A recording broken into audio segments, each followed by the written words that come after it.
I would like to know how we came together, you know, where you started, how you pieced together the speakers, how you chose the places, and which part of it came first, and how the whole thing came together, and where, and this is actually something I owe Marina Spada, she gave me the idea of this last part, are there people who said no, who refused to speak to you, and why?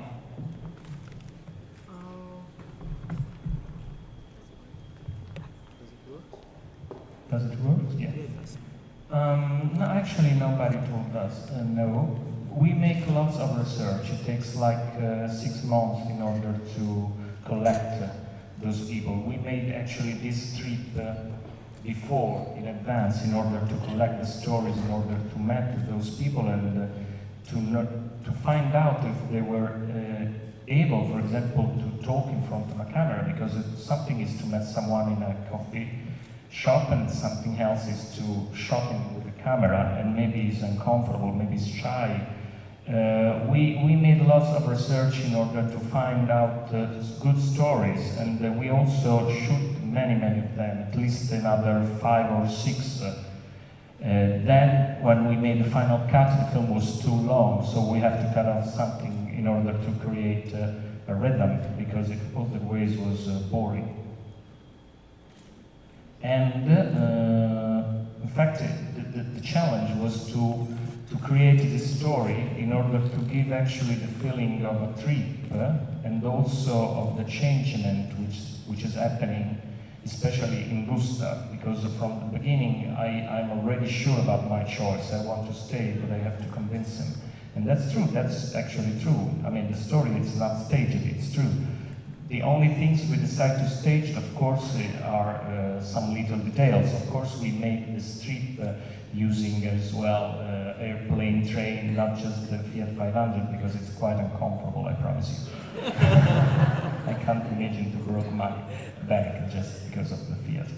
So we staged. That's why we decided, for example, to change the color of the car in order to be honest with the audience. We don't want to cheat them. We don't want to pretend we made the film, the trip with the same car. The fact that the car changed color is the declaration of this stage. Was there a color coding for the cars? I mean, was there, you know, a certain choice of colors for certain things? The fact that the car changing colors is also a reference to film.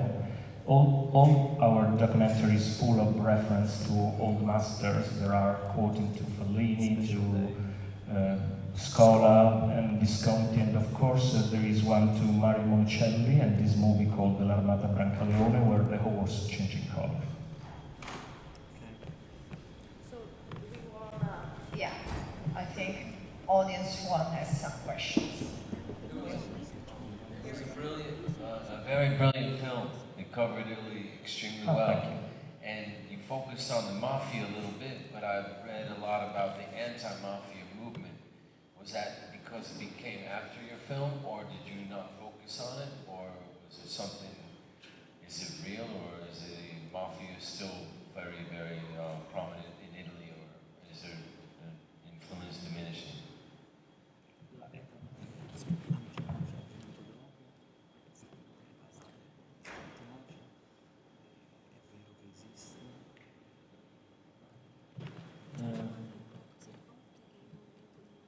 Sorry, I don't want to say silly stuff about mafia. You know, mafia is such a huge topic, and of course mafia is spread out all around the country now as well in Europe. It's not just in Sicily, like in the old movies. Mafia has disguised themselves and is changing their name. And this, it's true that in Sicily there is, of course, it's a real presence, but it's also true that there are ordinary people which trying to fight the mafia every day with their attitude, and is rising a new generation of young people, especially, who grew up with this idea they have to fight the mafia. And I'm very optimistic about the future, because the young generation are very different. And there are plenty of movements who fight the mafia, but probably, maybe you don't know here, but in Italy they are pretty famous. Everybody heard about Libera, about No Pizza, about, there are many, many, many movements. So we decided to looking for stories a little bit uncovered, because otherwise it was boring for the Italian audience to watch the film. Any other questions? I can just shout mine. I'm pretty loud. What part of the movie, while you were filming it, was the most striking for you to experience or learn when you're going around actually interviewing these people? Personally, for me, I mean, the idea of the film was not to make a reportage, but to make an experience. So we tried to make that trip a real experience, and when was possible, we spent time with those characters. We select 12 of them, and we had the privilege to spend at least 3-4 days with each of them. We spent 3 days with the Fiat worker, we spent 3 days with the monk in the monastery. And when we spent 3 days with those African guys who literally lives in the slums, that was probably for me a stronger experience, because I saw them many times, because they are as well in Rome too. They live in the suburbia of those cities, but I've never entered their slums. And there is such a strong smell of poverty, which is a mix of sudore, sweat and excrementi, and excrements, and wet paper, and dirty clothes. It's a smell, I can't really smell it anymore because it closed my throat. And that was a stronger experience, of course, because then you can't really come back to your previous life. Something changed, because you really felt guilty about the fact those guys are forced to live in such a bad way.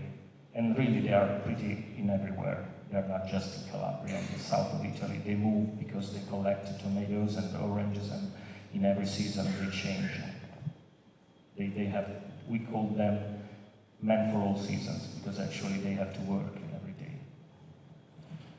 But also to go to the Berlusconi rally was such a shock, because in Rome, we don't really have those kind of people. They are more from north of Italy, where Berlusconi was invented. In Rome, we probably have more fascist people, but in Milan, they really have Berlusconian people. And because I was born and bred in Rome, I've never had the chance to meet them. And that was a cultural shock for me. They are very, very aggressive.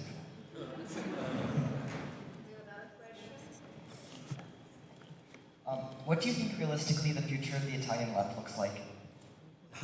That's a $1,000 million question. I don't know. You know, sometimes I'm optimist, sometimes I'm pessimistic. Today, for example, I want to be optimist.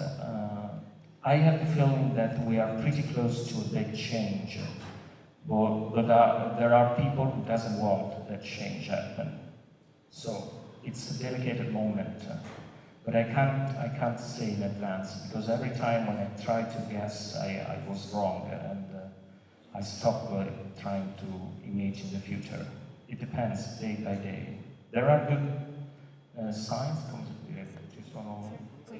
yes, who made me feel that maybe Italy can survive and can make that step. I mean, in a way, we always did in the past. We have such a strong past. We've been really abused by, I mean, if you read the books and you find out what's happened to our country through the centuries, and we are still there. So maybe we have the antibodies in order to survive.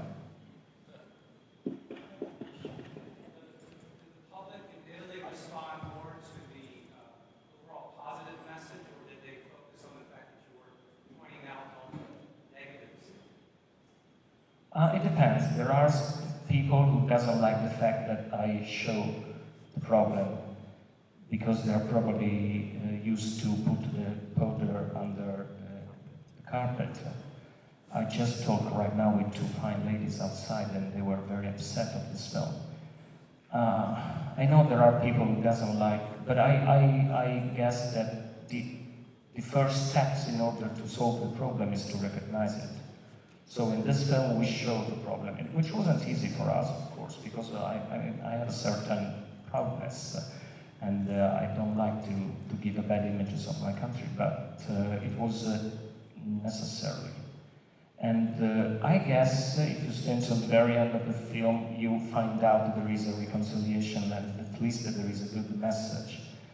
But it's like a roller coaster ride, you know. But usually people appreciate the film. Yes, I guess we've been spoiled by critics and the audience. They were always very well. But there are people who doesn't like, of course.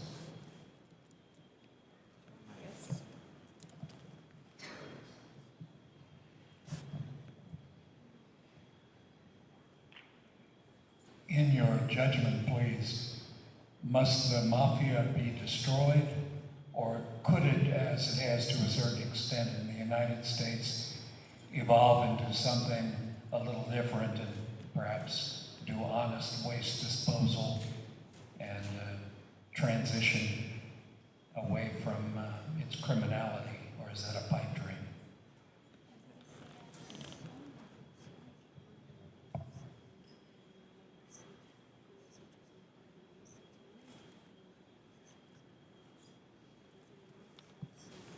What do you mean with the, I mean, how can they develop in a good way, you mean? Because they changed already, they're already, I mean, the sons of those mafia men, now they study in the best university all around the world. They are not anymore the kind of mafia men you can imagine because you maybe saw them in some movies. They really are now changed already. They are connected with the bank. I mean, they are pretty too much big. I can't imagine to fight them.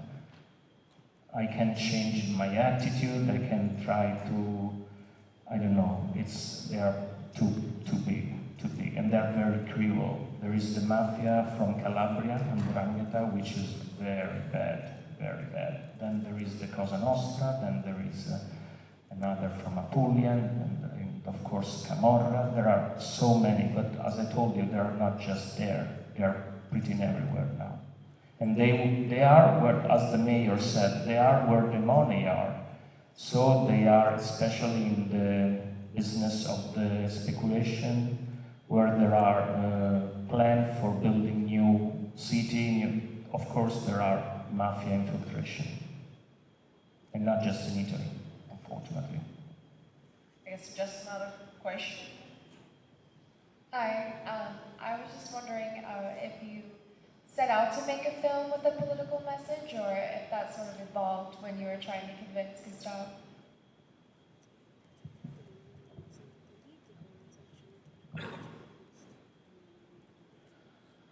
I don't know if we can talk about political message, but of course we have to imagine that when we decided to make that film, that was 3 years ago, it was because on 2011 was the anniversary for our country, 150 years old. That was the idea to make the film in this anniversary. And we want to play with the fact that the images all around the world of our country is still connected with this past and is often associated to the cliché.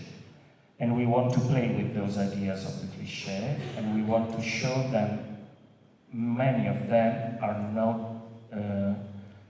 come si dice, non sono più aggiornati, updated. So when I had the chance to travel around the world and I met people like you tonight, and they said, I love Italy, I love Fellini, I love whatever, all of those things from the past. And I felt guilty because I want to tell them, hey, I mean, Italy is pretty changed, you know? But if you want to love my country, I'll be glad, but I'll be glad to tell you that my country is quite changed since this past. And maybe you have to know what has become now Italy. And of course, you can love it in any case, because you can still come visiting, be welcoming, and have great food and meeting nice people, but you have to know what you are going to visit, which is not anymore such a country of the past. It's changed. So the idea was, in this year of the anniversary, to play with this attitude we got. We are always complaining, and we don't really make nothing in order to change the situation. We're just complaining. And we want to show through those 12 characters that maybe we can make the change, but we have to change attitude in our everyday life. Like the lady who's fighting the images of the women on television, she won, because now actually, thanks to her and their movement, the situation is very improved in Italy for women body on television. And of course, sometimes it's like to be Don Quixote against the Mulini. The windmills. But sometimes you can make the difference, and that was the message of the film. To change our attitude, to be more propositive. And of course, we don't want to shout out all of those young people, Italians who decide to move abroad. It's their right to looking for a better future, of course. We respect them. We actually met them all around. We bring the film that was in Japan, in Brazil, in wherever we met Italians of my generation who decide to move. But the things I hope is that maybe once they can come back in Italy and come si può dire, mettere a frutto quello che hanno imparato. Put into good use into work what they have learned, what they work on. Yeah, that's my desire, if I have to dream.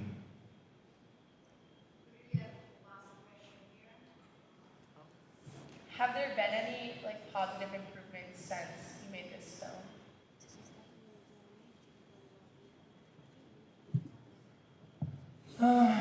That's complicated. No, really. I mean, in somewhere maybe we have some improvement, but nowadays, I mean, while we were watching the film, I was just checking my email and reading the newspaper, the Italian newspaper. In this moment, after 2 years after the movie, we are still talking about that guy and this trial.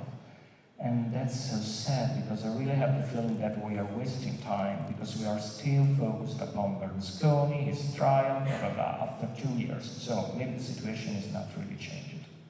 But for other things, it's changed. But no, not in a good way. It's even worse. Maybe in a few years I'm gonna make another film called Italy, Live It or Live It, or Live It, or Live It. But I love Italy, I mean, I really love it. But it's like a mother, you know, when you hate your mother, but you love it. Well, you didn't leave. But you have to leave at a certain point. Okay, I think we have to wrap up. So if we have more questions, you can meet Luca outside. And thank you everybody for coming. Thank and you I so hope to much. see you tomorrow.